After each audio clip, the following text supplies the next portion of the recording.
ପୂର୍ବବର୍ତ୍ତୀ କାଳାଂଶରେ ଆମେ ପଢ଼ିଥିଲେ ସାଧାରଣ ଗୁଣନୀୟକ। ଆଜି ଆମେ ପଢ଼ିବା ଗରିଷ୍ଠ ସାଧାରଣ ଗୁଣନୀୟକ ଅର୍ଥାତ୍ ଗସାଗୁ। ଗରିଷ୍ଠ ସାଧାରଣ ଗୁଣନୀୟକ। ଗରିଷ୍ଠ ମାନେ ବଡ଼। ଯେଉଁ ସାଧାରଣ ଗୁଣନୀୟକ ବାହାର କରିଥିଲେ ସେମାନଙ୍କ ଭିତରୁ ବଡ଼ ସାଧାରଣ ଗୁଣନୀୟକଟି ହେଉଛି ଗସାଗୁ। ଗୋଟେ ଛୋଟ ଉଦାହରଣ ଦେଖିବା। ପୂର୍ବ ଦିନରେ ଆମେ କରିଥିଲେ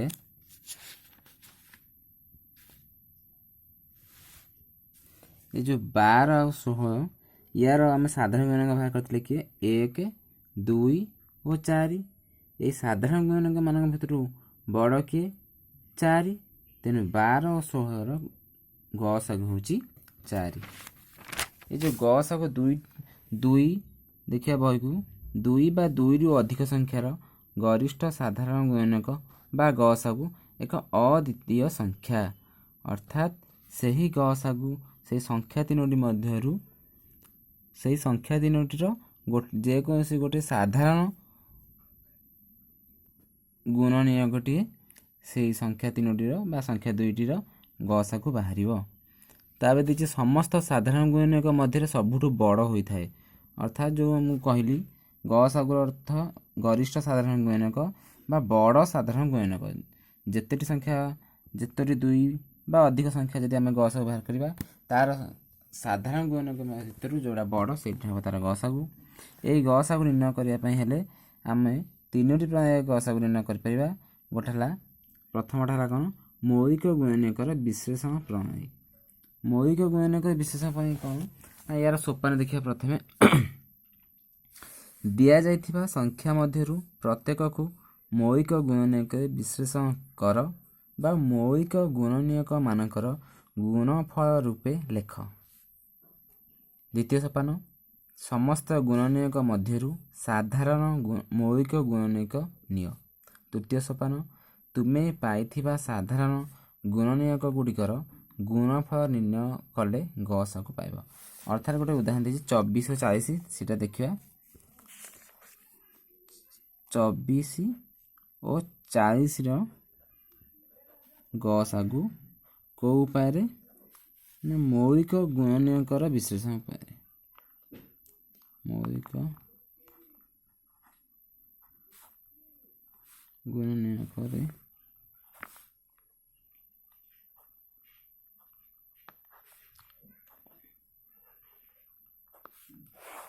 ପ୍ରଥମେ କ'ଣ କରିବା ସୋପାନ 1ରେ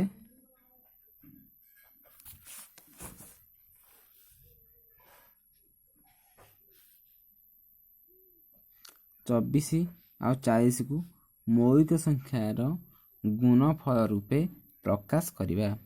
24 2 2 4 2 8 3 24।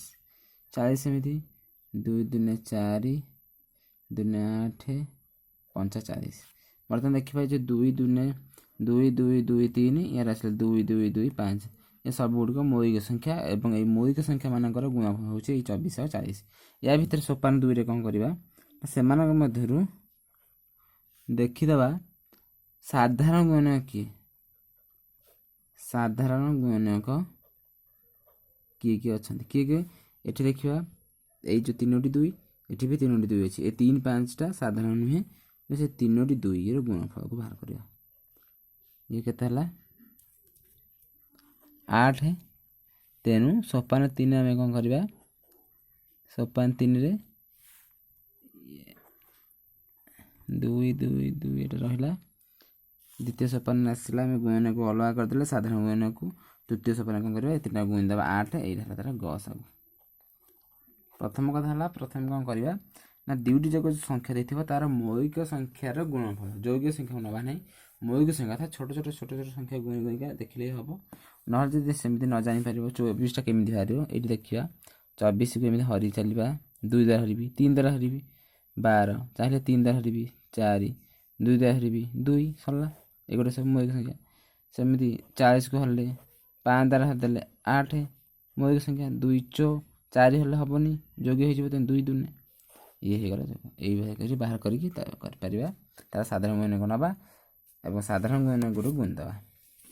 ତାପରେ ଆସିଲା ଦେଖିବା ଏଠି ବହି ଦେଇଛି 144 ଓ 180 142 ଗସାଗୁ ତିନୋଟି ସଂଖ୍ୟାର 144 କଲା 2 2 4 2 8 2 16 3 48 3 144 180 କଲା 2 2 4 3 12 3 36 5 180 142 2 2 4 2 8 2 16 2 32 2 64 3 142 ଏଙ୍କ ଭିତରେ ସାଧାରଣ ଗୁଣନକୁ ଆସିଲା 2 3 କେତେଟା 2 3 ନା ଦେଖିବା ପ୍ରତ୍ୟେକ କ୍ଷେତ୍ରରେ 2ଟି ଲେଖାଏଁ 2 ଆଉ ଗୋଟେ 3 ଏଠି 3ଟା ଥିଲେ ମଧ୍ୟ ଏଠି ଅଛି ଏଠି ଗୋଟେ 3 ଅଛି 142 ତେଣୁ ଗୋଟେ 3 ନେବା ତିନୋଟି ଯାକ ସଂଖ୍ୟା ଭିତରେ ଯେତେଟା ସାଧାରଣ ଥିବ 2ଟା 2 ଗୋଟେ 3 ଏଠି ହେଲା 2 ଓ 3 2 ହେଲା 2 ଥର ଅଛି 3 ଥର ଅଛି ତେଣୁ ଗସାଗୁ 2 × 2 × 3 12 ଇଏ ଗଲା ମୌଳିକ ଗୁଣନୀୟକରେ ବିଶ୍ଳେଷଣ ପ୍ରଣାଳୀ। ତାପରେ ଦେଖିବା ସାଧାରଣ ଭାଗକ୍ରିୟା ପ୍ରଣାଳୀ। ସାଧାରଣ ଭାଗକ୍ରିୟା ପ୍ରଣାଳୀ କ'ଣ ନା ଉଭୟ ସଂଖ୍ୟା ଯେଉଁ ମୌଳିକ ସଂଖ୍ୟା ଦ୍ୱାରା ବିଭାଜ୍ୟ ସେ ସଂଖ୍ୟା ଭାଗ କରିବା। ଦେଖିବା ସେଇ 24 40 ଦେଖିବା এই 24 40 କି ଗୋଟେ ସାଧାରଣ ସଂଖ୍ୟା ଦ୍ୱାରା ବିଭାଜ୍ୟ କରିବା ସେ ମୌଳିକ ହଉ କିମ୍ବା ଯୌଗିକ ହଉ କିନ୍ତୁ ସାଧାରଣ ସଂଖ୍ୟା ମନେକର ମୁଁ ଭାବୁଛି 4ରେ ଛିଡ଼ିଯିବ ତେଣୁ 4 24 4 10 40 ସେ ମୌଳିକ ହେଲେ ବି ଚଳିବ 2 ଦ୍ୱାରା ଯଦି ଛିଡ଼ିଥାନ୍ତା ବି ହେଇଥାନ୍ତା। ତାପରେ 6 10ଟା 2 ଦ୍ୱାରା ଛିଡ଼ିବ 2 3 6 2 5 10 ଆଉ ତ 3 5 କୌଣସି ସଂଖ୍ୟା ଦ୍ୱାରା ଛିଡ଼ିବ ନାହିଁ ତେଣୁ ୟାର ଗସାଗୁ କେତେ ହେଲା ଯେଉଁ ସଂଖ୍ୟା ଦ୍ୱାରା ଆମେ ଭାଗ କରିଥିବା ଯେଉଁ ଭାଜକ ଯାହାକୁ ନେଇଥିବା ସେଇ ସଂଖ୍ୟା ଗୁଡ଼ିକୁ ଅର୍ଥାତ୍ 4 × 2 ଶେଷ 8 ଏଠି ବି ସେମିତି ଦେଖିବା ସେ 2 2 2 ହରି ହରି ଯାଇଛି ଏଇ 4 ଥର 2 ପଡ଼ିଛି ତେଣୁ 2 4 ଥର ନୁହେଁ ଏଇଟା 3 ଥର ହେବ 2ରେ 12 2ରେ 6 2ରେ 3 ଏଇଟା କିଛି ନୁହେଁ ଏଇଟା ନୁହେଁ 3ଟି 2 ତେଣୁ ଏଇଟା ହେଲା 8 ତାର ସାଧାରଣ ଭାଗକ୍ରିୟା ପ୍ରଣାଳୀରେ ଗସାଗୁ ଆମେ ନିର୍ଣ୍ଣୟ କଲେ। ସେମିତି ଚାହିଁଲେ ଏଇ ସାଧାରଣ ଭାଗକ୍ରିୟା ପ୍ରଣାଳୀକୁ ଆମେ ପ୍ରାୟତଃ ସବୁ ସମୟରେ ବ୍ୟବହାର କରିଥାନ୍ତି। ତିନୋଟି ପ୍ରଣାଳୀ ଶିଖିବା କିନ୍ତୁ ଏଇଟାକୁ ଗୋଟେ ଉଦାହରଣ ମନେକ ମୁଁ ନେବି 15 ଆଉ ଗୋଟେ ନେବି 75 ସେମିତି ଦେଖିବେ ଏଇଟା କାହା ଦ୍ୱାରା ଏକ ଘର ଅଛି 5 ତେଣୁ 5 ଛିଡ଼ିବ 5 3 15 15 5 75 15 ହେଲା ତା 3 ଛିଡ଼ିଲା 3 କେ 3 3 5 15 ତେଣୁ 5 ଆଉ 3 ପଡ଼ିଲା ମାନେ 5 3 ହେବ 15 ହେଲା ୟାର ଗସାଗୁ। ତାପରେ ଆଉ ଗୋଟେ ଆସିଲା 3 ନମ୍ବର ପ୍ରଣାଳୀ ନିରନ୍ତର ଭାଗକ୍ରିୟା ପ୍ରଣାଳୀ।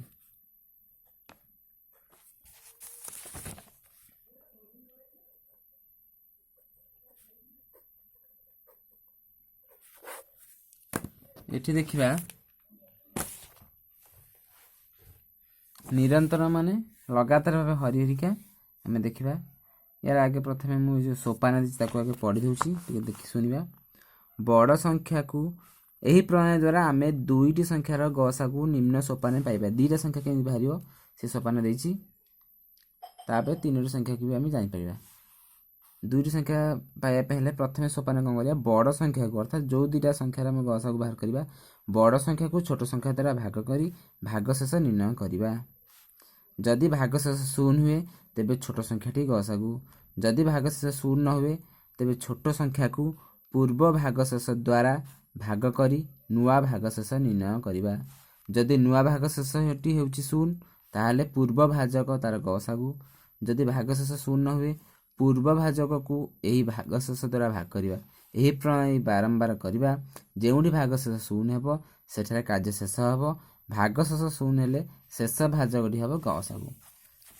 ये जो 24 40 नहीं देखा से 24 और 40 को निरंतर भागक्रिया प्रणाली में बाहर करवा प्रथम कर बड़ संख्या को छोट संख्या द्वारा हर अर्थात 40 को मुझे कौन करी ना हरी क्या द्वारा छोट संख्या 24 द्वारा 24 के 24 पड़ो 24 दिन 48 बोध हो 24 के 24 बल्ला 16 जदि 16 न बोईकि जदि शून्य ये बोलता जदि ये 16टा भागशेष न होइकि शून्य भागशेष होता तार 24 होता ये जो 24 और 40 गसागु जेहेतु 16 भागशेष पड़ा से कौन कहला जदि भागशेष शून्य हुए ताले गसागु हम जदि भागशेष शून्य हुए छोट संख्या को पूर्व भागशेष द्वारा भाग कर नुआ भागशेष निर्णय करवा अर्थात छोट जो भागशेष छोट संख्या कथा 24 को ये 24टा को कौन करिया ये भागशेष द्वारा हरिबा अर्थात 16 द्वारा हरिबा 16 के 16 पड़ो बयवा 8 बर्तमान ये 8 जगह जब शून्य हो जाता ताले पूर्व भाजक जी अर्थात 16 पूर्व ये सब 24 16 ये सब पूर्व भाजक पूर्व भाजक अर्थात यहाँ जब भागशेष ताने पूर्व भाजक है 16 16 होता गसा जेहेतु यहाँ शून्य है तेणु पुणी करवा कौन करवा ना पूर्व भाजक को आउ थे पुणी हरवा अर्थात भाज्य रूपे नहीं आ भागशेष को शेष भागशेष को भाजक रूपे नहीं हरण करवा 8 8 दुनिया 16 बर्तमान ये शून्य होगला तार शून्य होगला माने जो पूर्व भाजक जी पड़ता अर्थात ये जो 8 पड़ता 8टा हम तार कौन ना गसागु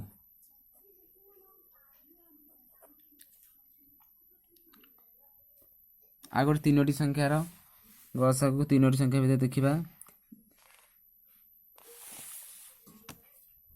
3टी संख्यार गसागु को ये जो निरंतर भाग क्रिया कला बेले कौन करवा ना प्रथम जेकोसी 2टी संख्या कौन कर आगे बाहर कर देखा ये से 144 180 192 ये 3टी संख्यार गसागु निर्णय कते कही निरंतर भाग क्रिया प्रणाली तो से प्रथम कौन कला ना 144 और 180 बाहर कला गसागु 144 को 180 द्वारा होला बड़ संख्या को छोट संख्या द्वारा 144 के 144 ओल्हेला 36 36 को पुणी पूर्व भाजक को भाज्य रूपे नेला 36 जो 144 बर्तमान ये कौन होगा ना गसागु होगा कहते 36 यही जो 36 गसागुटा को जो संख्याटा बड़ी 192 36 और 192 बर्तमान गसागु निर्णय करा जिवो अर्थात 36 को 192 को 36 द्वारा हरवा 36 के 192 को 36 द्वारा हल्ले पड़ो 36 पंचा 36 पंचा 180 पड़ा ओल्हेला 12 भागशेष पुणी पूर्व भाजक को भाज्य करदे 12 3 36 अर्थात ये जो 12 कौन है ना कौन ना गसागु तेणु आउ तो किसी ना 4टे संख्या था आउ गोटे संख्या को ये 12 द्वारा पुणी गस निर्णय करते तेणु जो 12 जो है गसागु यहाँ हम ये 3टी संख्यार गसागु कारण प्रथम 2टा संख्यार गसागु निर्णय करी से गसागु को तृतीय संख्या सहित संख्या नूतन संख्या रूप भावी आम गसागु निर्णय कले जार उत्तर है 12 तेणु 144 180 और 192 गसागु 12 गसागु संबंधी केतोटी बर्तमान नियम जानिबा 2टी क्रमिक संख्यार गसागु सब बेले 1 हम अर्थात 2टा क्रमिक संख्या जब नवा मनकर 5 आउ 6 नवा से क्या हाथ में छिड़बनी तेणु 1 बाहर 1 कहीं बाहर जदि कौन आम जानते प्रत्येक संख्यार गुणनक किसी ना भी 1 आउ से संख्या निज हम से संख्या निज हेल्ले आम जो 2टी अलग अलग संख्या नवा ताल तो से संख्या निज अर्थात जो 5 6 तो गुण हो पार साधारण आसपार तेणु 1 हम तार गसागु अर्थात जदि कौन 2टी संख्यार साधारण गुणनक 1 छड़ा किसी न थाए तार गसागु हम 1 ताले 2टी क्रमिक संख्यार गसागु 1 2टी क्रमिक जुग्म संख्यार गसागु सेटा कौन हम क्रमिक जुग्म माने ता भीतर अंतर हो 2 अर्थात उदाहरण गोटे नेबी मु 24 आ गोटे नेबी 26 एदि जब 2 द्वारा हरदेवी के 12 और 13 ता माने ये कौन पड़ो थे 2 द्वारा हरला माने से 2टा आसीज क्रमिक संख्या तेणु क्रमिक संख्या आसीगला माने ता भीतर कौन 1 छड़ा कौन साधारण गुण रही अर्थात कौन संख्या हरा जापर ना तेणु 2 हम 2टी क्रमिक जुग्म संख्यार गसागु 2 जदि 2टी क्रमिक अजुग्म संख्या हम तार गसागु 1 हम गसागु निर्णय आ गोटे कथा भाविबा बा तार गोटे नियम जानिबा 2टी संख्यार बा 2 रु अधिक संख्यार गसागु निर्णय कला बेले आमे ए जो भाग क्रिया जोटा कले जदि 3टी संख्यार करबा ए जो कले साधारण भाग क्रिया प्रणाली मानक मु करी 12 18 27 एक प्रथम करी 3टी संख्या गसागु निर्णय करुच्ची तो 3टी संख्या गसागु निर्णय कर मैंने 3टी संख्या साधारण गुणनक देखा ता द्वारा आम हरवा अर्थात 3 द्वारा हरवा 312 318 3 9 27 बर्तमान कौन करवा पुणी देखा 4 6 9 3 जाक संख्यार किए साधारण गुणनक अच्छी क्यों संख्या द्वारा विभाज्य आम ये कौन संख्या ना जदि आम 4 6 को नहीं 2 द्वारा हो पार कि 9 द्वारा छिड़ी पार नहीं 2 9 2 द्वारा छिड़बनी ଛଅ ନଅଟା 3 ଦ୍ୱାରା ଛିଡ଼ିବ କିନ୍ତୁ 4 ଦ୍ୱାରା ହେବନି। ତେଣୁ ତିନୋଟି ଯାକ ସଂଖ୍ୟାର କୌଣସି ସାଧାରଣ ଗୁଣନକ ନାହିଁ, ଅର୍ଥାତ୍ କୌଣସି ସାଧାରଣ ସଂଖ୍ୟା ଦ୍ୱାରା ଛିଡ଼େଇ ପାରିବା ନାହିଁ ବୋଲି ଆମେ এই ତିନୋଟି ସଂଖ୍ୟାର କିଛି ନେବା ନାହିଁ, କେବଳ ସେ 3ଟା ହେବ ତା'ର ଗସାଗୁ। ସବୁବେଳେ ଗସାଗୁ ଦୁଇଟି ସଂଖ୍ୟା ବା ଦୁଇରୁ ଅଧିକ ସଂଖ୍ୟାର ଗସାଗୁ କେତେ ହେବ? ସେଇ ସଂଖ୍ୟା 1 ଅତି କମ୍ରେ ହେବ, 1 ଅତି ବେଶୀରେ ସେହି ଦୁଇଟି ସଂଖ୍ୟା ମଧ୍ୟରୁ ସାନ ସଂଖ୍ୟା ଭିତରେ ରହିବ, ଅର୍ଥାତ୍ ସାନ ସଂଖ୍ୟାରୁ ଆଉ ଅଧିକ ହେବ ନାହିଁ। ଯଦି ମୁଁ ନେବି ମନେକର 24 26, ତାର ଗସାଗୁ ଯଦି ସେ ଦୁଇଟା ଯାକ ପରସ୍ପର ମୌଳିକ ସଂଖ୍ୟା ଥିବେ ତାହେଲେ 1 ହେଇପାରିବ, କିମ୍ବା ଏଇ 24 ଭିତରେ ରହିବ। ଆଉ 24 ହେଇପାରିବ, କିନ୍ତୁ 24ରୁ ଆଉ ଅଧିକ ସଂଖ୍ୟା ବଡ଼ ସଂଖ୍ୟା ରହିପାରିବ ନାହିଁ ଗସାଗୁ ନିର୍ଣ୍ଣୟ ବେଳେ। ବର୍ତ୍ତମାନ ଅଭ୍ୟାସ କାର୍ଯ୍ୟ 2.4କୁ ଦେଖିବା। 1 ନମ୍ବର 65,610 ସଂଖ୍ୟାଟି 27 ଦ୍ୱାରା ବିଭାଜ୍ୟ। 65,610 ନିକଟତମ ଏପରି ଦୁଇଟି ସଂଖ୍ୟା ବାହାର କର ଯାହା 27 ଦ୍ୱାରା ବିଭାଜ୍ୟ। ଯଦି ଏଇ ସଂଖ୍ୟାଟା 27 ଦ୍ୱାରା ବିଭାଜ୍ୟ ହେଉଛି, ଏଇଠୁ ଆଉ ଗୋଟେ ଅଧିକ 27 ମିଶାଇ ଦେଲେ ବି ତାହା 27 ଦ୍ୱାରା ବିଭାଜ୍ୟ ହେବ, ଅର୍ଥାତ୍ ତା ଭାଗଫଳଟା 1 ବଢ଼ିଯିବ। 27 କମେଇ ଦେଲେ ବି ସେଇଟା 27 ଦ୍ୱାରା ବିଭାଜ୍ୟ ହେବ। ଯେମିତିକି ମନେକର ମୁଁ ନେବି 15ଟା 5 ଦ୍ୱାରା ବିଭାଜ୍ୟ, ତାହେଲେ ତା ଆଉ 5 ମିଶାଇଦେଲେ ସେଇଟା ବି 5 ଦ୍ୱାରା ବିଭାଜ୍ୟ ହେବ, 5 ଫେରିଦେଲେ ବି ସେଇଟା ବି 5 ଦ୍ୱାରା ବିଭାଜ୍ୟ ହେବ। କାରଣ ଯେଉଁ 20 ଏଇ ଯେଉଁ 10 ହେଲା, ଏଇଟା 5ର 3 ଗୁଣ, ଇଏ ଆଉ 5 ମିଶାଇଲା ଗୋଟେ ଗୁଣ ବଢ଼ିଯିବ, 4 ଗୁଣ ହେଇଯିବ, ଆଉ 5 ଫେରିଦେଲେ ଗୋଟେ ଗୁଣ କମିଯିବ, 2 ଗୁଣ ହେଇଯିବ। ଦୁଇଟି କ୍ରମିକ ସଂଖ୍ୟା ଗସାଗୁ ମୁଁ କହିଛି, ନିଜେ କରିବା। କେଉଁ ବୃହତ୍ତମ ସଂଖ୍ୟା ଦ୍ୱାରା 245 ଓ 1029କୁ ଭାଗ କଲେ ପ୍ରତ୍ୟେକ ସ୍ତରରେ ଭାଗଶେଷ 5 ରହିବ? ଅର୍ଥାତ୍ କେଉଁ ବୃହତ୍ତମ ସଂଖ୍ୟା ଦ୍ୱାରା ଏଇ ଦୁଇଟି ସଂଖ୍ୟା ଭାଗ କଲେ, ଏଇ ଦୁଇଟି ସଂଖ୍ୟାକୁ ଭାଗ କରିବା ଅର୍ଥାତ୍ ବୃହତ୍ତମ ସଂଖ୍ୟା ଦେଇଛି, କିନ୍ତୁ ଅତି ବେଶୀରେ ବୃହତ୍ତମ ମାନେ ଗସାଗୁ ବାହାରିବ, ବୃହତ୍ତମ ବା ଗରିଷ୍ଠ ସଂଖ୍ୟା। ଏଇ ସାଧାରଣ ସଂଖ୍ୟା ଦୁଇଟିକୁ ଭାଗ କରାହେବ, ଏଇ ଯେଉଁ 245,000 ଅର୍ଥାତ୍ ସାଧାରଣ ଗରିଷ୍ଠ ସଂଖ୍ୟା ବାହାରିବ। ତେଣୁ ଭାଗଶେଷ ପ୍ରତ୍ୟେକ ସ୍ତରରେ 5 ରହିବ। ତ ଆମେ କ'ଣ କରିବା? ଭାଗଶେଷକୁ ପ୍ରଥମେ କ'ଣ କରିବା ନା, ଯେଉଁ ଭାଗଶେଷକୁ 245ରୁ 5 ଫେରିଦେବା, 1029ରୁ 5 ଫେରିଦେବା। ବର୍ତ୍ତମାନ ଯେଉଁ ସଂଖ୍ୟା ଦୁଇଟା ବାହାରିଲା ସେଇ ସଂଖ୍ୟା ଦୁଇଟା ସମ୍ପୂର୍ଣ୍ଣ ରୂପେ ଛିଡ଼ି ଯାଉଥିବା ସଂଖ୍ୟାକୁ ପାଇବା ପାଇଁ ପଡ଼ିବ। ତେଣୁ ଯେଉଁ 245ରୁ 5 ଫେରିବା, 1029ରୁ 5 ଫେରିବା, ଯେଉଁ ସଂଖ୍ୟା ଦୁଇଟି ବାହାରିବ ସେ ସଂଖ୍ୟା ଦୁଇଟାର ଗସାଗୁ ନିର୍ଣ୍ଣୟ କରିବା। 4 ନମ୍ବର, ଦୁଇଟି ଟ୍ୟାଙ୍କରେ ଯଥାକ୍ରମେ 850 ଲିଟର ଓ 680 ଲିଟର ପେଟ୍ରୋଲ ଆସେ। ତୁମେ ଏଭଳି ପେଟ୍ରୋଲ ରଖିବା ପାତ୍ର ଆଣିବ ଯେଉଁଥିରେ ପ୍ରତ୍ୟେକ ଟ୍ୟାଙ୍କରରେ ପେଟ୍ରୋଲ ପୂର୍ଣ୍ଣଥରେ ମପା ଯାଇପାରିବ। ଅର୍ଥାତ୍ ଅତି ବେଶୀରେ କେତେ ବଡ଼ ମାପର ଏଭଳି ପେଟ୍ରୋଲ ରଖିବା ପାତ୍ର ଆଣିବ ଯେଉଁଥିରେ ପ୍ରତ୍ୟେକ ଟ୍ୟାଙ୍କରେ ପେଟ୍ରୋଲ ପୂର୍ଣ୍ଣଥରରେ ମାପ କରିହେବ। ଏଭଳି ପେଟ୍ରୋଲ ରଖିବା ପାତ୍ର ତ ବିଭିନ୍ନ ପ୍ରକାର ତା ଗସାଗୁ ଯେତେଟା ଥିବ ଗସାଗୁ ହେଇପାରିବ, କିମ୍ବା ସାଧାରଣ ଗୁଣନକ ହେଇପାରିବ। ତେଣୁ ଆମେ ସବୁଠୁ ବଡ଼ ଯେଉଁଟା ସେଇଟାକୁ ବାହାର କରିଦେବା ଗସାଗୁ, এই ସଂଖ୍ୟା ଦୁଇଟା ଗସାଗୁ ବାହାର କରିବା। କେଉଁ ବୃହତ୍ତମ ସଂଖ୍ୟା ଦ୍ୱାରା 398, 436 ଓ 522କୁ ଭାଗ କଲେ ଭାଗଶେଷ ଯଥାକ୍ରମେ 7, 11, 15 ଭାଗଶେଷ ରହିବ? ଯେମିତି ଏଇଠି କ'ଣ ଥିଲା 3 ନମ୍ବରରେ 245 ଓ 1029କୁ ଭାଗ କଲେ ଭାଗଶେଷ ପ୍ରତ୍ୟେକ ସ୍ତରରେ 5 ରହିବ। ତେଣୁ ଆମେ ଭାଗଶେଷ କ'ଣ ଫେରିଦେଲେ, ଏଠୁ 5 ଫେରିଲେ, 1029ରୁ 5 ଫେରିଲେ। ଏଠି କ'ଣ ଦେଇଛି ନା, ଭାଗଶେଷ ଗୁଡ଼ିକ ଯଥାକ୍ରମେ ଅର୍ଥାତ୍ 398ର 7 ଭାଗଶେଷ ରହିବ, 436ର 11 ଭାଗଶେଷ ରହିବ, 522ର 15 ଭାଗଶେଷ ରହିବ। ତେଣୁ ଯାହାର ଯେତିକି ଭାଗଶେଷ ରହିବ ଆଗ ସେତିକି ଫେରିଦେବା। ଫେରିସାରିଲା ପରେ ଯେଉଁ 3ଟା ସଂଖ୍ୟା ବାହାରିବ ତାର ଗସାଗୁ ନିର୍ଣ୍ଣୟ କରିବା। 6 ନମ୍ବର, ଗୋଟିଏ କୋଠରୀର ଦୈର୍ଘ୍ୟ, ପ୍ରସ୍ଥ ଓ ଉଚ୍ଚତା ଯଥାକ୍ରମେ 5 ମିଟର 25 ସେମି, 6 ମିଟର 75 ସେମି ଓ 4 ମିଟର 50 ସେମି। ତୁମେ ଏଭଳି ଏକ ବୃହତ୍ତମ ବାଡ଼ି, ବୃହତ୍ତମ ମାନେ ବଡ଼ ସାଧାରଣ 3 ଜଣଙ୍କ ମାପି ହେଲା ଭଳିଆ, ଅର୍ଥାତ୍ ଗସାଗୁ ନିର୍ଣ୍ଣୟ କରିବା ଯାହାର ଲମ୍ବ, ପ୍ରସ୍ଥ, ଉଚ୍ଚତା ମାପି ହେବ। ଏ ତିନୋଟି ଯାକ ଯେଉଁ ଦେଇଛି 5 ମିଟର 25, 6 ମିଟର 75 ସେମି ଓ 4 ମିଟର 50 ସେମି, ତିନୋଟି ଯାକ ଗୋଟେ ଏକକ ପରିଣତ କରିବା, ଅର୍ଥାତ୍ 525 ସେମି, 675 ସେମି, 450 ସେମି କରିବା। ତାପରେ ତାର ଗସାଗୁ ନିର୍ଣ୍ଣୟ କରିବା। ତାପରେ ଉଦାହରଣ ନେଇ ପ୍ରତ୍ୟେକ ଉକ୍ତି ଠିକ୍ ନେଇ ପରୀକ୍ଷା କର। ଦୁଇଟି ଭିନ୍ନ ମୌଳିକ ସଂଖ୍ୟାର ଗସାଗୁ 1, ଭିନ୍ନ ମୌଳିକ ସଂଖ୍ୟା ନିଜେ ଦୁଇଟା ସଂଖ୍ୟା ନେବା ନେଇ କରିବା। ଦୁଇଟି ପରସ୍ପର ମୌଳିକ ସଂଖ୍ୟା ଗସାଗୁ 1 କହିଦେଇଥିଲି, ନିଜେ କରିବା। ପରସ୍ପର ମୌଳିକ ସଂଖ୍ୟା କୁହାଯାଇଛି, ପୂର୍ବ ଶ୍ରେଣୀରେ ପଢ଼ିଛନ୍ତି ଆମେ ପୂର୍ବ କାଳାଂଶରେ। ଗୋଟେ ଯୁଗ୍ମ ସଂଖ୍ୟା ଗୋଟେ ଅଯୁଗ୍ମ ସଂଖ୍ୟା ଗସାଗୁ ଗୋଟେ ଯୁଗ୍ମ ସଂଖ୍ୟା ହୁଏ। ଗୋଟେ ନେଇକି ଉଦାହରଣ ନେଇକି ଦେଖିବା।